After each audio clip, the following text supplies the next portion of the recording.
आज का हमारा टॉपिक है समास। समास किसे कहते हैं? समास का शाब्दिक अर्थ है संक्षेप, मिश्रण आदि। आपस में संबंध रखने वाले दो या दो से अधिक शब्दों को मिलाकर जब नया सार्थक शब्द बनाया जाता है तो उस मेल को समास कहते हैं। समास रचना में दो शब्द होते हैं। पहला पद पूर्व पद कहा जाता है और दूसरा पद उत्तर पद। इन दोनों के मेल से बना नया शब्द समस्त पद कहलाता है। जैसे पूर्व पद प्लस उत्तर पद, इन दोनों को मिलाने से समस्त पद बनता है। 10 प्लस आनन समस्त पद बना 10 आनन। समास विग्रह, जब समस्त पद के सभी पद अलग अलग किए जाते हैं तब उस प्रक्रिया को समास विग्रह कहते हैं। जैसे सीता राम, इसका विग्रह हुआ सीता और राम। समास के भेद,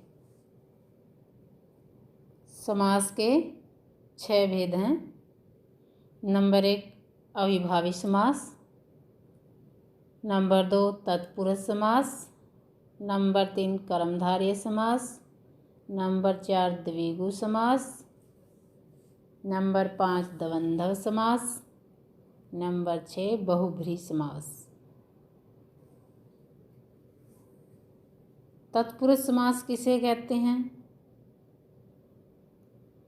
जिस समास का दूसरा पद प्रधान होता है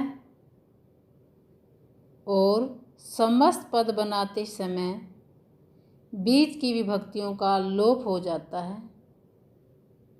जैसे गुरु दक्षिणा का विग्रह है गुरु के लिए दक्षिणा। समस्त पद बनाने पर गुरु दक्षिणा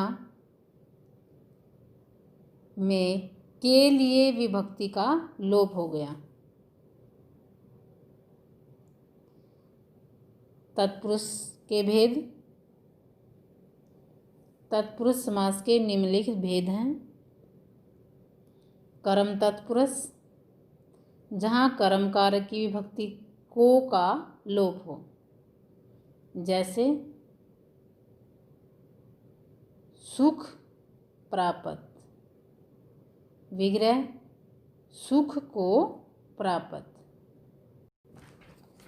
करण तत्पुरुष, जहाँ करण कारक की विभक्ति से का लोप हो। जैसे समस्त पद तुलसी कृत, विग्रह तुलसी से कृत। संप्रदान तत्पुरुष, जहाँ संप्रदान कारक की विभक्ति के लिए का लोप हो। जैसे समस्त पद यज्ञशाला, विग्रह यज्ञ के लिए शाला। अपादान तत्पुरुष, जहाँ अपादान कारक की विभक्ति से का लोप हो।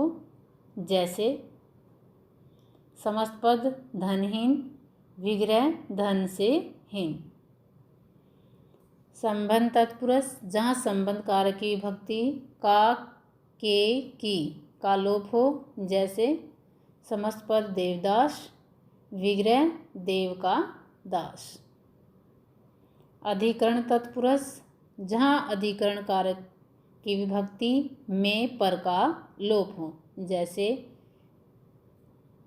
ग्रामवास, ग्राम में वास।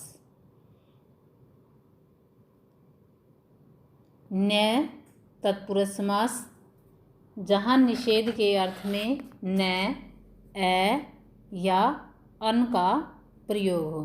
जैसे अन्याय, विग्रह, न, न्याय। अनपढ़, न पढ़ा लिखा। जिस समास के दोनों पदों के बीच विशेष्य विशेषण अथवा उपमेय उपमान का संबंध हो और दोनों पदों में एक ही कारक की विभक्ति आए उसे कर्मधारय समास कहते हैं। जैसे नील कमल, नीला है जो कमल। द्विगु समास किसे कहते हैं? जिस समास का पहला पद संख्यावाचक होता है तथा किसी समूह विशेष का बोध कराता है उसे द्विगु समास कहते हैं। जैसे त्रिलोक, तीन लोकों का समाहार।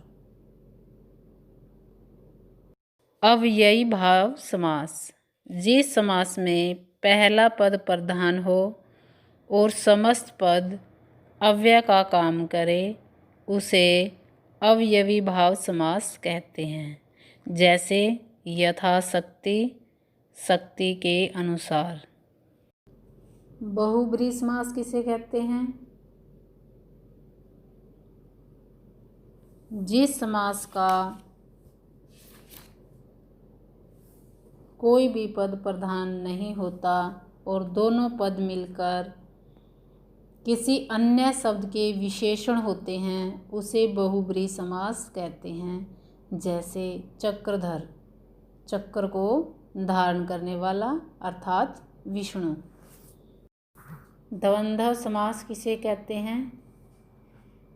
जिस समास के